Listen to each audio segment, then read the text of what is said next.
Chers amis, vous qui allez me suivre par Facebook, Instagram ou bien YouTube, je m'appelle Jean-Claude Dagano, je suis pasteur à Rema Church ici à Potchefstroom.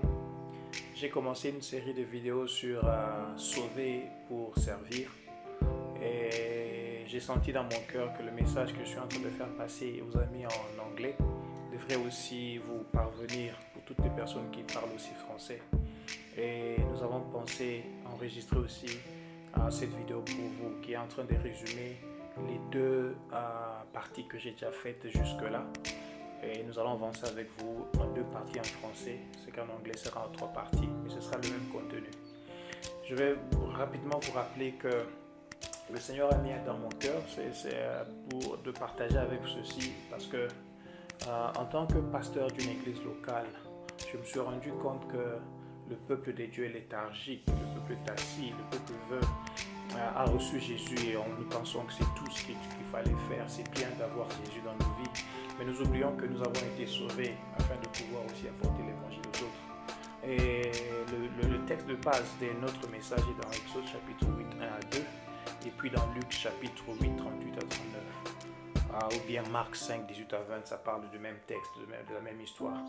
La Bible dit, le Seigneur dit à Moïse, va chez Pharaon et dis-lui, ainsi parle l'Éternel, laisse aller mon peuple afin qu'il me serve. Laisse aller mon peuple afin qu'il me serve. Mais si tu refuses de le laisser partir, je vais frapper ton territoire avec des crapauds. Vous voyez que le Seigneur avait une mission avec son peuple. Son peuple était encore en Égypte. L'Égypte symbolise aussi aujourd'hui le monde. Moïse symbolise l'autorité spirituelle de la part de Dieu. Et Pharaon symbolise le diable de l'autre côté qui ne veut pas lâcher le peuple de Dieu pour servir le Seigneur. Il faudrait qu'il y ait un homme de Dieu qui vienne avec un mandat de Moïse qui va apporter la parole au peuple pour leur dire nous avons besoin de sortir pour aller adorer notre Seigneur. Mais de l'autre côté, le diable ne veut pas. Alors Moïse devait venir avec une démonstration de puissance. Il a dit, Dieu dit, si tu refuses de laisser aller mon peuple, je vais frapper. Bien-aimé le Seigneur, nous sommes dans un temps où l'évangélisation doit être faite avec puissance. Et nous ne pouvons pas laisser le diable maltraiter le peuple de Dieu. Nous devons être prêts et capables de pouvoir démontrer la puissance.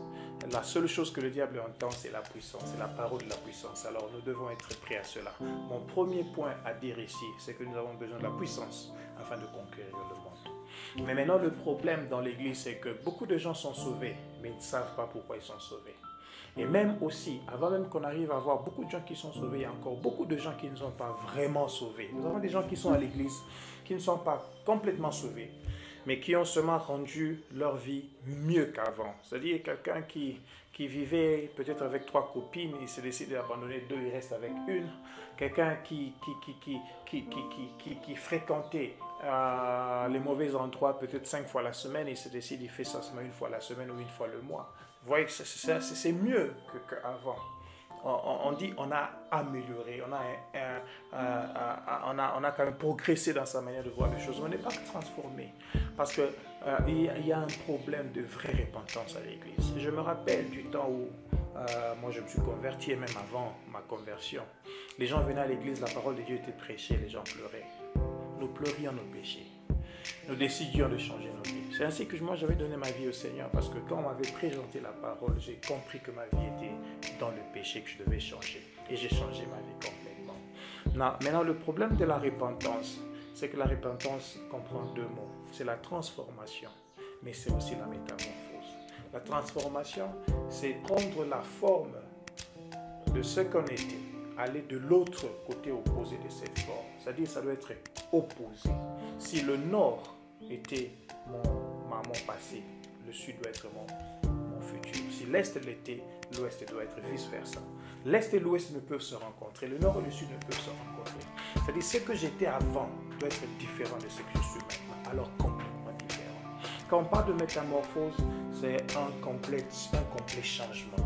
Et j'explique la transformation, j'explique la métamorphose, j'explique la repentance dans la vie chrétienne comme la différence entre une chenille qui devient un papillon. Vous savez, le papillon, c'était la chenille d'hier.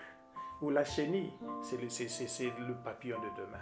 Il est passé par une procédure qu'on appelle métamorphose, où un animal qui était rampant devient un animal volant. Un animal qui était noir, sombre, devient un animal beau à voir, avec beaucoup de couleurs. Et vous pouvez même voir dans des maisons, dans des endroits, vous trouverez des tableaux où on a décoré avec les couleurs de papillon ou bien un dessin de papillon. Tu ne verras jamais une décoration de chenille parce que la chenille n'est pas belle à voir. Mais troisièmement aussi, la chenille, elle est comestible. C'est-à-dire elle peut être mangée. Mais le papillon est incomestible. Et même pour vous dire, nous utilisons la chenille pour... On demande aux mamans qui ont des enfants mal nourris de prendre la chenille, griller cela, broyer cela, mélanger dans la poudre de soya ou de n'importe quel bouillie pour donner aux enfants. Parce que la chenille, c'est l'animal le plus protéique. Il contient beaucoup de protéines. Cela veut dire, si tu as encore une chenille, le diable va te bouffer. Même le petit démon, les mal nourris petits démons vont te bouffer.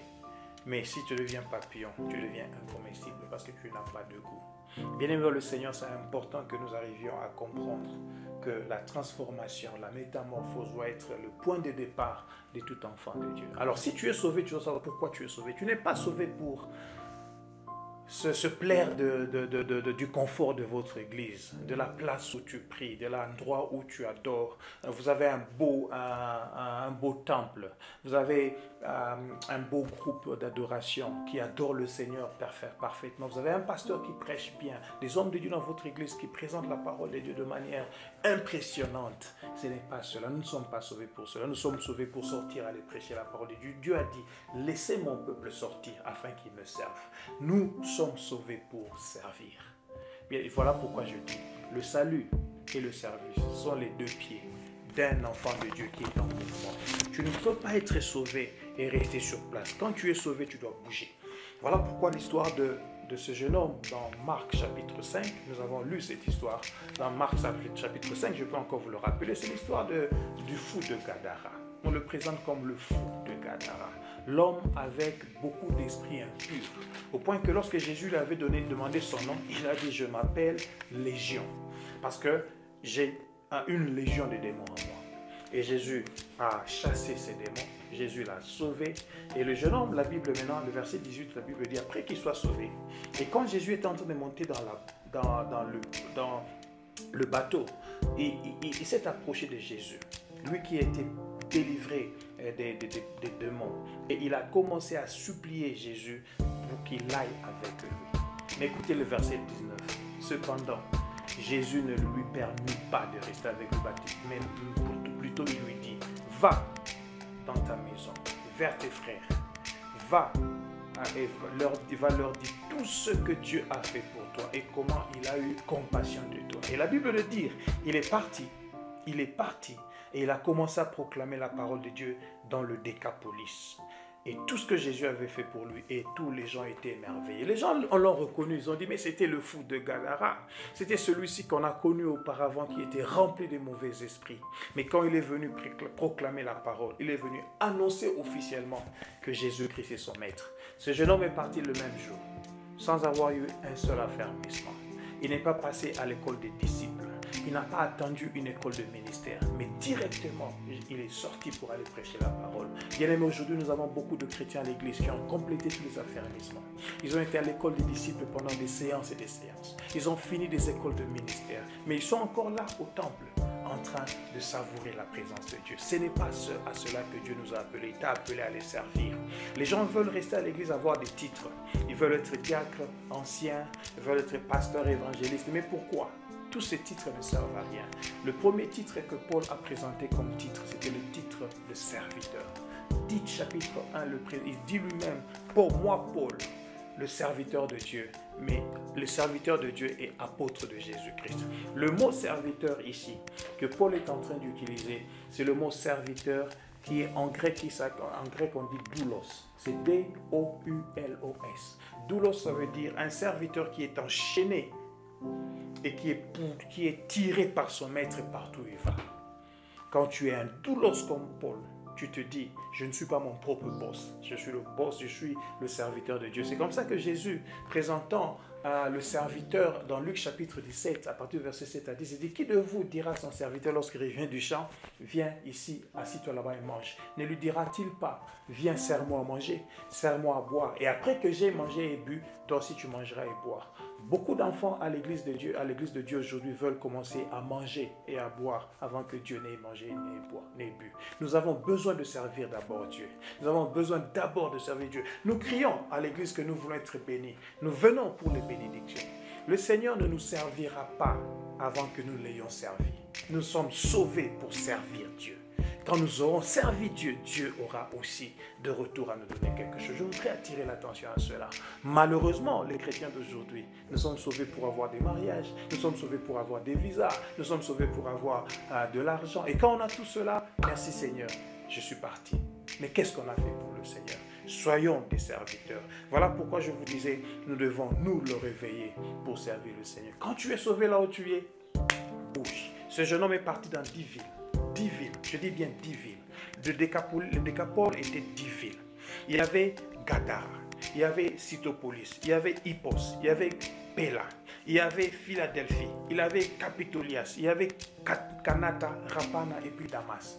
Toutes ces villes-là étaient réunies dans 3 différents pays. Jordanie, Israël et aussi Syrie. Non, vois maintenant un novice, un nouveau bébé spirituel. Avec tout ce zèle, il a reçu Christ à Kinshasa, dans la RDC. Il sort de Kinshasa, il prêche la parole à Kinshasa, il prêche toute la RDC, mais il traverse le Congo-Brazzaville. Il va aussi au Cameroun. Il va dans 3 pays prêcher la parole de Dieu. Combien de temps ça lui a pris? Moi, je ne sais pas. Mais tout ce que je peux vous dire, je me suis rendu compte que ce jeune homme a fait un très bon travail. Parce que le travail qu'il a fait, il a prêché la parole de Dieu. Quand j'ai lu Paul, dans tous ces voyages missionnaires, je ne l'ai pas vu partir dans ces 10 villes que j'ai mentionnées là-bas. C'est que Paul s'est rendu compte que le jeune homme ici avait déjà prêché la parole de Dieu et la parole était très bien prêchée à ces endroits-là. À Damas, rappelez-vous, Paul s'est converti, il était sur le chemin de Damas. C'est à Damas que Paul est arrivé, avec ses yeux fermés, on a prié pour lui pour que les yeux soient ouverts. C'est à Damas que Paul a été baptisé. C'est à Damas que Paul a reçu mandat pour sortir aller prêcher la parole de Dieu. C'est encore à Damas que Paul a été prêché, le disciple là. Seigneur, le Seigneur, je ne sais pas. Toutes les personnes qui ont encadré Paul, peut-être ont été tous des fils de ce fou de Gadara, qui auparavant l'appelait fou de Gadara, mais quand il a reçu Christ, il était devenu l'évangéliste rempli du Saint-Esprit. On ne parle même pas de son nom. On ne parle même pas d'un titre qu'il a eu. C'est pourquoi je dis, l'église d'aujourd'hui a besoin de jeunes hommes, des papas et des mamans, vraiment sauvés pour aller prêcher l'évangile et changer le monde au dehors. C'est important que nous comprenions cela. Voilà pourquoi moi-même personnellement, lorsque moi j'ai reçu Christ, le Seigneur a mis dans mon cœur, je ne sais pas, poussé par l'Esprit, que je commence à prêcher la parole. J'ai commencé à Jérusalem, là où j'ai grandi. J'ai commencé là, à Lemba, à Kinshasa, pour des gens qui me connaissent autour de Super Lemba. Je suis allé d'avenue à avenue, dans ma petite Jérusalem, là où les amis m'ont connu, comme ancien secrétaire général de la mutualité Nyangulako. J'ai prêché la parole, maison après maison, j'ai fait porte à porte. 333 maisons en 3 mois. Et quand j'ai fini, j'ai eu plus de 100 personnes qui ont donné leur cœur au Seigneur. J'ai organisé une veillée de prière dans une salle de fête qui se retrouvait devant la Lemba Super. Malheureusement, cette nuit-là, il a plu abondamment. J'ai invité tous les amis, tous les gens qui avaient reçu Christ. Avec un petit budget que j'avais, mes $100 que j'ai loué la place, $50 j'ai loué les équipements de son pour cette veillée. Mais il a plu abondamment, qu'il y a eu seulement 30 personnes qui étaient présentes. J'ai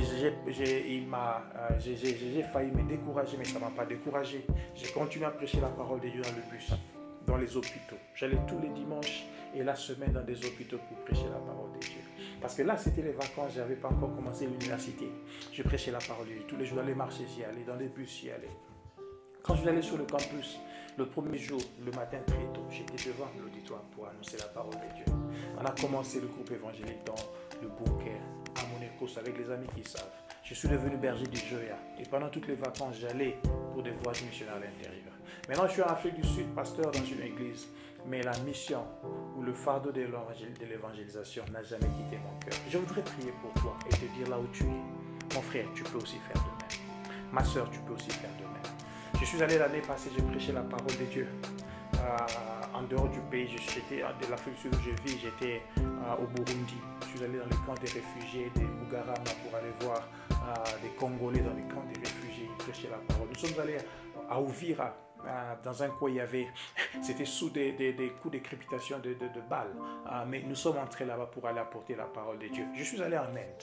J'y vais encore cette année. Je voudrais même parler de mon voyage de l'Inde. J'ai une croisade que je suis en train d'organiser à Varangal. Et c'est une croisade qui va me coûter tout autour de $8 400. Si le Seigneur te met à cœur de pouvoir contribuer pour que la parole de Dieu soit aussi annoncée de ce côté-là, sens-toi à l'aise de nous contacter pour le faire. Nous le faisons pour la gloire du Seigneur. C'est cela, nous sommes sauvés pour servir. Et notre service peut être que nous annoncions la parole de Dieu ou que nous assistions aussi la parole de Dieu à être annoncée. Je voudrais terminer par vous dire, j'ai été marqué par un homme de Dieu qui s'appelle l'évangéliste Renard Bonke. Quand je me suis converti, le premier livre chrétien que j'ai lu, c'était l'évangélisation par le feu. Ça a brûlé mon cœur. Je priais, j'ai passé des nuits de prière, des journées de jeûne et prière, parce que je voulais voir le fardeau de l'évangélisation traverser mon cœur et entrer dans les vies des gens. J'ai commencé à prêcher la parole de Dieu et je pense aussi qu'il peut y avoir aujourd'hui des jeunes gens, comme moi j'étais, qui peuvent accepter aussi jusqu'aujourd'hui, des vieilles mamans, des vieilles personnes qui vont se dire allons évangéliser. Renard Bonke a dit une chose et je suis d'accord avec lui. Il dit je souhaite que l'enfer ne soit occupé que par Satan et ses acolytes et tout le monde qu'il aille au ciel. Tel aussi est le motto de ma vie. Je dis, je souhaite que le ciel soit occupé par tout le monde et que l'enfer ne soit occupé que par Satan et par ses acolytes. Comment on peut y arriver? C'est possible. Théologiquement impossible parce que les gens vont dire c'est pas possible, tout le monde ne sera pas sauvé. Mais je dis, dans un calcul mathématico-spirituel, on peut y arriver. Et je vais vous le prouver en 1 minute. Renard Bonke, la dernière de ses croisades qu'il a faites, c'était à Ibadan, au Nigeria. Là, il dit il y avait 1 600 000 personnes dans cette croisade. Et à la fin de la croisade, 1 307 000 personnes ont donné leur vie au Seigneur. Renard, c'était 90% de toutes les personnes qui sont venues à la croisade. Renard Bonke dit, entre 2000 et 2009, en 10 ans, il a vu 5 500 000 personnes donner leur cœur à Jésus-Christ en Afrique. Maintenant, si vous prenez 5 500 000 et l'Afrique avait en 2010 1 milliard de personnes, c'est-à-dire il faut 182 fois cette action de Renard Bonke pour avoir tous les 1 milliard de personnes sauvées. C'est-à-dire nous avons besoin de 182 Renard Bonke ici en Afrique pour qu'en 10 ans toute l'Afrique soit sauvée. Combien de chrétiens vont-nous à l'église? Combien de chrétiens vont-nous à l'église? On ne peut pas avoir 182 personnes qui ont le cœur comme de ce général de Dieu et qui vont se dire transformons toute l'Afrique.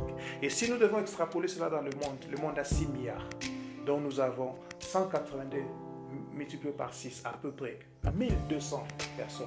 Nous avons besoin de 1200 Renard Bonke pour tout le monde en 10 ans soit transformé par Jésus-Christ. Pourquoi parlons-nous de coronavirus aujourd'hui qui peut traverser toutes les frontières? Et nous ne pouvons pas parler de l'évangile qui peut traverser aussi comme cela. Nous pouvons le faire et avoir tout le monde recevoir cette parole de Dieu. Bien-aimés le Seigneur, je vous appelle à une chose. Le Seigneur nous a sauvés pour le servir. Et le service premier que Dieu nous a donné, c'est de gagner des âmes à lui. Il a dit, allez, faites de toutes les nations mes disciples. C'est notre appel à nous, c'est ton appel à toi. Que Dieu te bénisse. Prends cette décision de te lever maintenant et commence à prêcher la parole de Dieu. C'est votre serviteur, Jean-Claude Tagano, pasteur Arema Pochescu. Que Dieu vous bénisse, à la prochaine. Bye.